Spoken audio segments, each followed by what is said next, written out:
guys, and welcome home. So today we're actually going to talk about some cleaning products that you can make in your own home with some very little stuff. So stay tuned for more.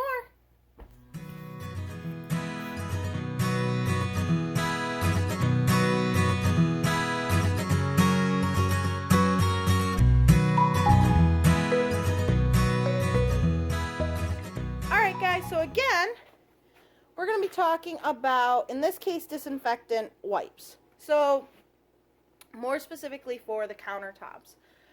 Right now, with this whole shenanigans going on in our world, I figured this actually is not a bad video to do.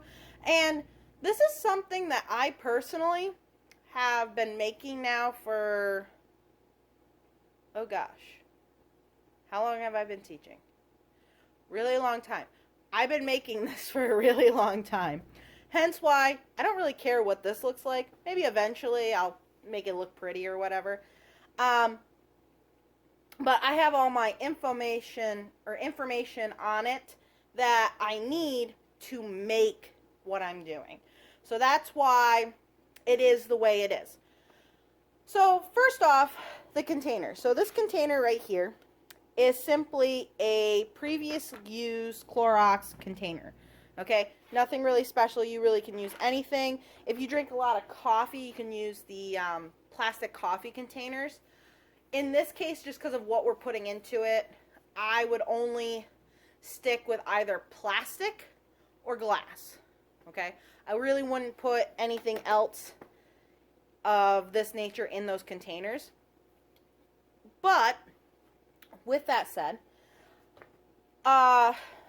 this container I actually got the last school I was at. They use these Clorox containers all the time because I would wipe down my classroom kind of regularly, actually, especially during flu and cold season.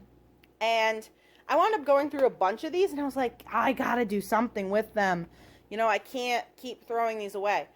And yes, I can't use this specific recipe at the school just because, even though for my house it's fine, but I can't use it at school because of the ingredients in there. Someone might be allergic to something, whatever else. So I use it for my own personal use, and that's how I got these containers. People throw them away all the time.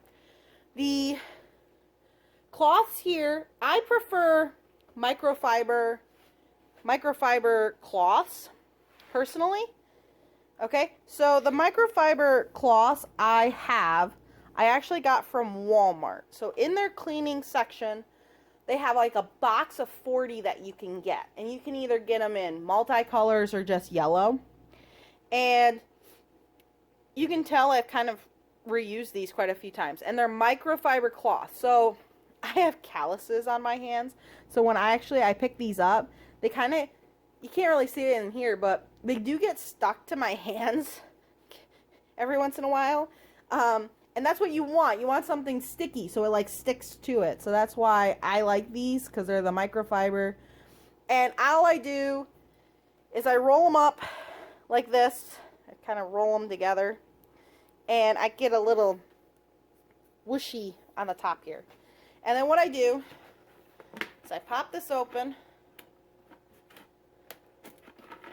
And I do this one of two ways. I either pour my stuff on the top afterwards, or I pour it in first and then stick this in. In this case, I'm going to stick this in first,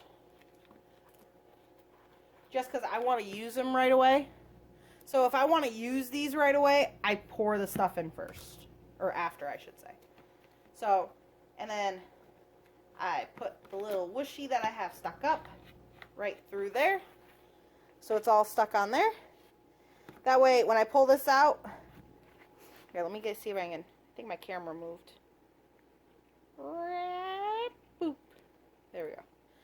So, I can just pull this out, and then the next one will come with it.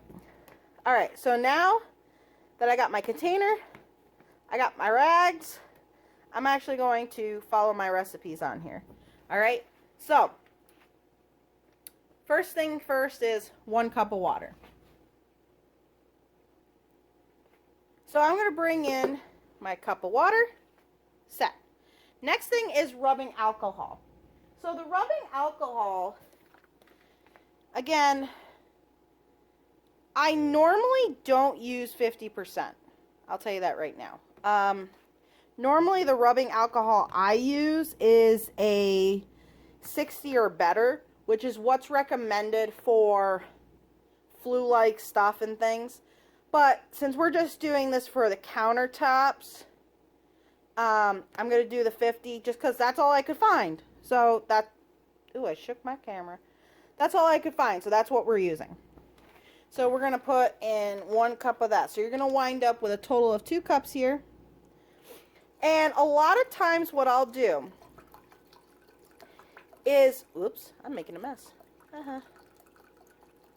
So a lot of times what I will do is at this point, I'll add my dishwashing detergent, or it says Castrol soap. Like, I don't know if you guys can read it, but it says Castrol soap. I use Dawn dish soap. So at this point, I'll add the Dawn dish soap in this, and I'll make a very big batch, and I'll actually put the batch right back into one of these containers, okay? And the reason I do that is because after the soap, you have essential oils. Essential oils don't do really good in plastic. They only really do good in glass, and also they do dissipate after a while. So that, again, that's why I normally will stop at this point and then like pour it back in after I put this in, and then I'll add the essential oils to it when I put it in there. But for today, we're going to do it all together. So I use Dawn. This I found on sale, so that's why I'm using this. Normally it's the blue stuff. But again, this was on sale. I'm cheap. Especially right now. So right there it says like 1 tablespoon of Castrol soap. 2, 3. I kind of guesstimate with the Dawn dish soap. I don't really measure. I just count to 3, and there you go, you got a tablespoon.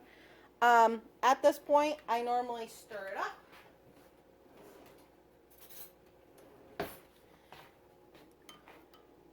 So everything's kind of working in there. You don't want a lot of dish soap in there, okay? Because you can see it like barely change color. That's what we're looking for. So if you're like me and kind of guesstimate on stuff a lot of times, especially when stuff like that, there you go. All right, so now, I'm going to leave my spoon here. I'm going to need it. Now I'm going to put in my essential oils. So if you can see here, it has 3 different types of essential oils. If you don't have all of those, it's okay. Okay? If you only have like the lemon ESO, that's fine. Only put in 10 drops though. You have the rosemary ESO, that's fine. Just put in the 10 drops. Same thing with the tea tree. Personally, I normally am missing one of those at any given time. So put in what you can. It's fine. You don't need those 30 drops by any means, believe me. The essential oils go a long way because they're essentials of whatever those are. So let me go get those. So I got my essential oils. I have a container that I have them in. So we're going to use just lemon and tea tree today, okay? So again, these are the essential oils actually from Walmart. That's one thing I do want to note here, if my camera will zoom in. All right, so they say right on the bottle what they do. So again, that's why it's great for this.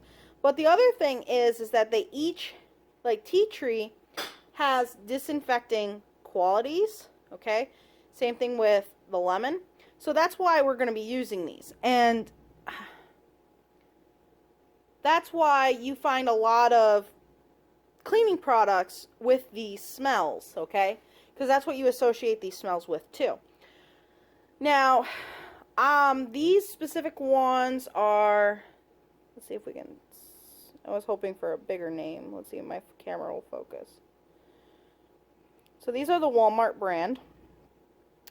Now it says 100% 100% pure and natural essential oils. Now, this is what I want to take note to.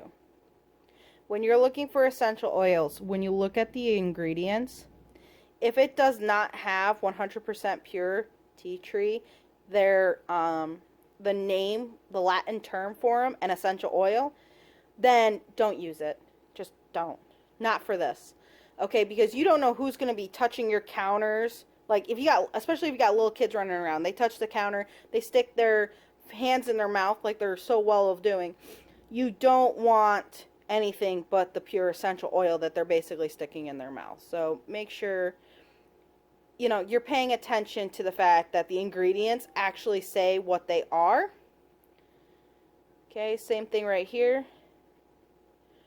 And these are pretty cheap at Walmart, especially if you can't spend all at once. There's a lot of other good places that you can get these from, and you know, you can probably get them cheaper, but the problem is you're buying a bulk price, and that's where I struggle because I don't always have that cash to spend right away. Whereas these, I think the tea tree is the cheapest one. Yeah, I'm pretty sure the tea tree is the cheapest one. But they run around $5. Again, the tea tree I think is like $4 something. But they run around $5.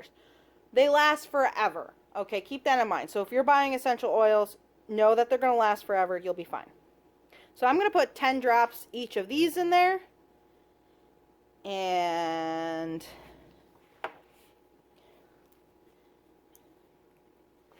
so 1, 2, 3, 4, 5, 6, 7, 10.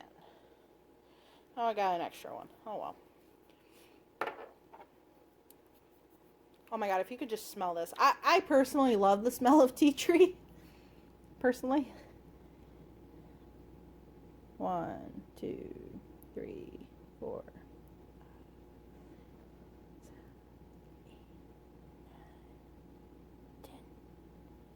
Alright, and then we got the lemon. And I'm just going to give it a really quick swirl here. Just so it's not all floating on the top. It will naturally come up to the top. So like once you take a swirl of it, you're going to take this and as carefully as you can, without making a mess. Good thing I got to wash this counter off anyways. Without making a mess. You're going to pour it right over the rags. And again, I want to use these rags right away. That's why I'm pouring them on the top. Otherwise, you can pour it in first, then put your rags in, and then it soaks up from the bottom through capillary action. But we're kind of going backwards. Now, I will tell you right now, depending on how many rags you have in here, depends on how soaked these rags are going to be. I personally like the rags damp. So if they're too wet or they feel too wet, I'll actually take it and I'll squeeze it out back in here. Okay, so that is cover the top. Now, as I said before, the essential oils don't like plastic. However, I always wind up using these up faster than it would affect this. So it's only when I'm storing for extra that I don't do that. Oh no, I lost my light. Oh no, my light went out. And it's okay. So this is my countertop disinfectant wipes that I make. Really simple, super easy. Doesn't take a lot. Anyone can do it. Hope this helps you in this really crazy time. And that's all I got for you. All right. Have a great day. See you later. Bye.